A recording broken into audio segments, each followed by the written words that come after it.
but you also want to reinforce why someone is going to buy something like this. So instead of having them scroll all the way down past all the designs and then have kind of generic messaging that talks about everything, I can have them come, see the design they like, tap into the emotional reason that they're going to make that purchase. And now I have shortened the sales cycle. So boom, here's something I like. I see the thing that I like. I can see the benefit in having the thing that I like. Now it's your job to overcome objections, okay?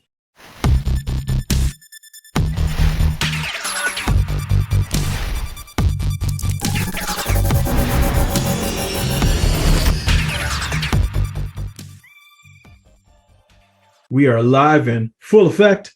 What's up, Ecom hackers? Welcome to another episode of Ecom Hacker TV. If you are looking for simple yet powerful ways to increase your traffic, conversions, sales, build a bigger, more respectable brand, you absolutely need to watch today's episode of Ecom Hacker TV. I am breaking down and reviewing 6 different stores in multiple industries, your stores, by the way, all right? We're going to break them down and give you actionable strategies that you can take and use on your store today to help you get better results, honestly, no matter what you're selling. And make sure you watch all the way to the end, because as we go through, I'm going to be plugging different free resources that we can send your way to help you get better results from pretty much every piece of your online selling operation. All right. So make sure you're watching all the way through. For those of you that are new here, you haven't been on a session like this before, I'm Mike Ayo. I'm a partner, Alyssa, on the line as well. Right. And this is kind of what I do. Right. I have a couple different ecom brands. You know what? Maybe I'll show you better than I tell you. Yeah. Right. So we have a couple different ecom brands here. Right. I have my air freshener brand, where we sell air freshener incense, right? I have a supplement, right? A pain relief supplement called See More Life. With this air freshener brand, did what, little over $400,000 in sales last year. That's just from Shopify, right? That does not include our sales on Amazon, where we did a little over 300K on Amazon, and it definitely doesn't include any of what we do wholesale wise either, right? And then with this pain relief supplement, we do close to $20,000 a month with this brand as well, right? So I'm not showing you this to brag or anything like that. I'm showing you guys this so that you understand I actually live this life every day. Like, I get pissed if we do less than 50K with this air freshener brand a month, right? And today, what I'm breaking down for you guys is ways to really juice your numbers, right? A lot of what I'm talking to you guys about today is going to have to do with things like your conversion rate, right? Out of 100 people, how many are buying, right? Very, very important. Your average order value, right? My air freshener, this stuff is like $6 a bottle. My average order value is over 30. How are we doing that? I'm going to talk to you guys about ways to get your average order value up, right? Make your customers that much more valuable, right? I'm going to talk to you about the holy grail of repeat business, right? Getting folks in the bank month after month so they keep coming back and continue to do business with you on a regular basis, right? Building that brand that so many of you guys, really got into it to build. And then, of course, right, traffic, which is the sexy thing all the gurus talk about, but maybe one of the least important elements when it comes to your success. And when you understand how traffic really works, you'll understand why I say that, right? So again, all these things combined to give you the sales that you're looking for. And today we're going to be dropping bombs, value bombs, that are going to help you lift all these different numbers up so you can get more of what you want. Does that sound good? You guys ready to dive on in, right? If you have been on one of these live streams before, you know what I'm about to ask you to do. Make sure you like the stream, right? So more folks in the group will see it. And make sure you drop that fire emoji in the chat, whether you're watching it live, whether you're watching a replay. Drop the fire emoji in the chat so I know that you're ready for these value bombs that we're about to drop. And we can go ahead and get on started. So our final brand is called the Cover Card. So this one is also print on demand. It's a very specific product, a product for you to put your cards in to help protect your identity with your credit cards. No one's able to take pictures, shoot video of your cards. Now, I'm interested to see what you think when you land on the page, because while it's a really unique product, it kind of leaves me with a few questions. Okay, let's dive on in. Right, this is our last brand. Did you guys take value away? Are you taking value away from this? Right? You're looking at these product pages and seeing opportunities to get better results. Make sure in the comments you type in irresistible. We'll get you the product pages cheat sheet, right? And that's going to help you get better results from your product pages overall. Let's go ahead and dive in and have a look at this brand here and see what we can do. Okay, so is this a single product offer? No, we've got a couple different cards here. Okay. Let's break this down. Again, when it comes to pop-ups, why should I do it? That's not a strong enough ask, right? If you're going to ask someone to join your list, they need a reason why, because they just think that you're going to spam them. So why would I risk more emails in my inbox that is already clogged? If you're watching this, how many emails are in your inbox right now? A lot, right? How many of them are you reading? Not a whole lot. So people don't get excited about that. Now, if there is an offer or a discount or something that someone actually wants, well, then at least they're incentivized to open that initial message to get that discount from you. And now you keep feeding them. That's how you get a higher take rate on your pop-ups and opt-ins. Right? Always give them a reason to take action. Always give them something that they want. And you'll get more people giving you what you want.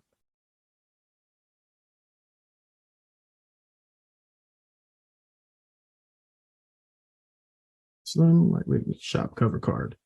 Okay, it's pretty straightforward. You want to make sure that your call to action buttons really pop out. We're using a lot of white and black, which is fine, but it's not standing out and piercing the way that we want it to.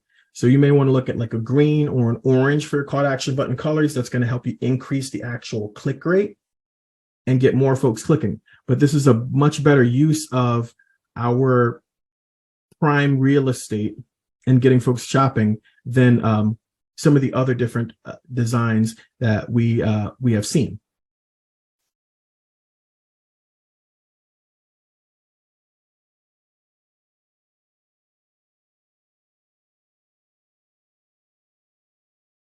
So if these are all for the most part, yeah, we don't have too many options here, so that's okay, right?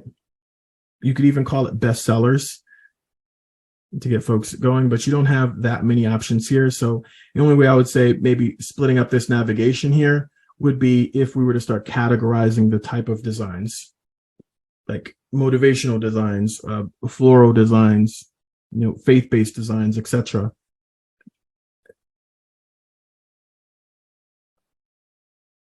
Sports dad. Oh, yeah.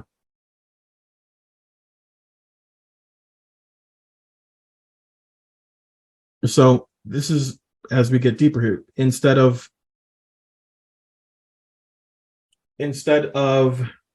organizing our collections based on the design that's in it, we're having it go to a single product page, and then they're going from design by design on the product page itself.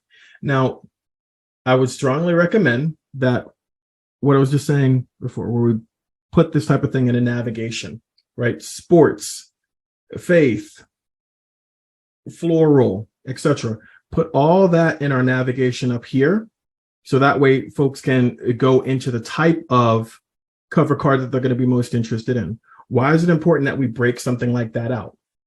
Well, let's say that we're running ads on, say, Facebook, TikTok, Instagram, Google Shopping, right? Well, it's the same like URL for the most part, right? It's the same URL, but someone may see this in an ad, but land on the page and see that. Now we have a disconnect. Someone might see that in an ad and like that, but when they land on this page, they see that. And if I'm about basketball, that's a whole different ad targeting, whole different ad creative than baseball. I don't like baseball at all. I can't stand baseball. Soccer, I'm interested in. My son's pretty good at soccer. Football, I played football, right?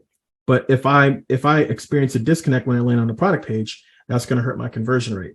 So you'll get better results by splitting this stuff up. So that way, if you advertise one design and someone clicks because they like that design, they land on the page, we have maximum congruency. They see the design that they just clicked on, and you have a higher chance of that traffic. Again, whether it's from social media, from an ad, from wherever, you have a higher chance of that person adding to cart because they came here for that.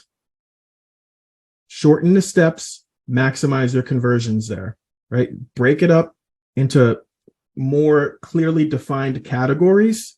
And instead of having all these different designs as different variations, let each of them be their own products under a collection. And now I can show you my collection for sports parents, my collection for faith-based designs, and that will help you move people around that much better.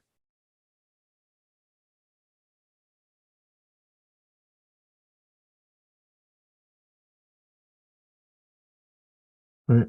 And I would definitely see, instead of having the product page set up where, again, I have to scroll through just to see all these different designs on here, I can see the design itself, and then I can get and instead of having to scroll down, I can get the sales information. They like the design, but you also want to reinforce why someone is going to buy something like this. So instead of having them scroll all the way down past all the designs and then have kind of generic messaging that talks about everything, I can have them come, see the design they like, tap into the emotional reason that they're going to make that purchase. And now I have shortened the sales cycle. So boom, here's something I like. I see the thing that I liked. I can see the benefit in having the thing that I like. Now it's your job to overcome objections. Okay. How does shipping work? How does returns work? Answer those objections for me. So that way I have clarity, and bang, now I'm ready to pull the trigger and shop. All right. I would avoid having these kind of like pop-up shop buttons like this because people miss stuff like this pretty easily. Right. I strongly recommend when someone taps add to cart, send them to the cart page. That way you can optimize your cart page, right? Because Shopify pays attention to it. Maximizing the amount of people that add to cart and then reach checkout, that's your cart page. Right. So when we have like these popovers, like someone may or may not see it, they may think it's a different pop-up. You know, you'll be amazed at how many people will see something like that and miss it somehow. So let's definitely pull that up, right? And see, this is a collection. I may tap that in an ad. I want to see that right away. So patriotic cover card, right? Patriotic, have that as a navigation option. And then this might be, fallen soldier cover card. Make sure the names are super clear on exactly what, or nationalist cover card, right? Or security card cover, whatever this thing actually is, whatever someone would Google search and call it. That's what you label it. So you call it the design, and then you tell them exactly what they're looking at. All right. Someone may tap that in the feed. Boom. Now I've landed and I see the thing that I clicked on in the feed versus maybe I land here and I see that. Oh, that's not what I was looking for. I'm clicking around and now you have lost control of the sales process. Don't ever lose control of your sales process. That's going to help you get better results.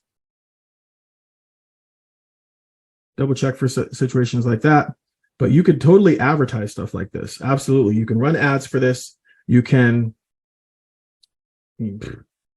faith, security. There's so many conservatives on Facebook. You can run this on Facebook, and your price point is low enough that you'll probably see pretty cheap purchases on Facebook. I would 100% recommend that you run ads on a Facebook. Again, separate these designs out so that way someone sees ad, taps ad, lands on the product page for the design they saw in the ad, and now I have a higher chance of getting them to pull the trigger and make that purchase, right? These are the type of things that are going to really help you get better results. It's going to help you increase your conversion rate. It's going to help you be able to send traffic on demand and give yourself the consistent sales that you're looking for, right? And it'll also make it easier as you run, different emails and you're sending out different follow-up messaging. I can feature different designs, and then I can get you to come back to a page looking for a design versus sending everybody to the same patriotic page and then making them scroll through to find the design that they like, right? And make sure that the one that they're tapping is what they're looking at. It's not as efficient a sales process as what you need to get the maximum amount of folks taking the action that you want, right? Again, you guys, it's a numbers game. E-commerce and your conversion rate, when you're saying, oh, my conversion rate, I have a low conversion rate. I'm not converting my traffic into clicks. I'm not converting my clicks into customers. The reason that's happening is because of the type of things that we've talked about today, right? We're either asking folks to make too many decisions. We're not giving folks a reason to make a decision, right? We're not maximizing the amount of people out of 100 to do the thing that we want them to do next, so we can stay in control. Once you have control of this process, then you can buy traffic. You can buy traffic from anywhere. You can buy traffic from any of the platforms that your customers are on. That part's actually kind of easy. You just want to make that traffic profitable. You make that traffic profitable by getting your average order value up. So I talked to you about upsells and cross-sells and maximizing the value of a customer, right? That's why I talked to you about your follow-up messaging and getting people to come back and buy more. So that way I can pay more to get them as a customer the first time, because I'm not paying for purchase number 1. I'm paying for purchase number 2, 3, 4, so on and so forth. That's how you win at this e-commerce game, right? So again, we've covered a bunch of different brands today. I hope you guys have taken away some major nuggets. If you've taken away some nuggets, definitely drop that fire emoji so I know that you're picking up what I'm putting down. Right? If you want to get access to that Irresistible Product Pages secret cheat sheet, type Irresistible into the chat, whether you're watching live, whether you're watching the replay, type Irresistible into the chat. We'll go ahead and get you over that cheat sheet. And if you have questions about some of the things that we've covered today, right? If you want more personalized attention for your brand, some insight on how you can squeeze the most juice from your traffic and your store, really get things revved up, type strategy into the chat and we'll reach out to you and we'll get you set up with a strategy call. We can break your store down and give you some specific tips to help you get better results, accelerate your growth, and take advantage of this e-commerce wild west we're all living in, because our window's only but so big, right? Thank you for watching. Hope you took a lot away from it, right? And I will see you guys in the traffic and conversions group. You have a great day.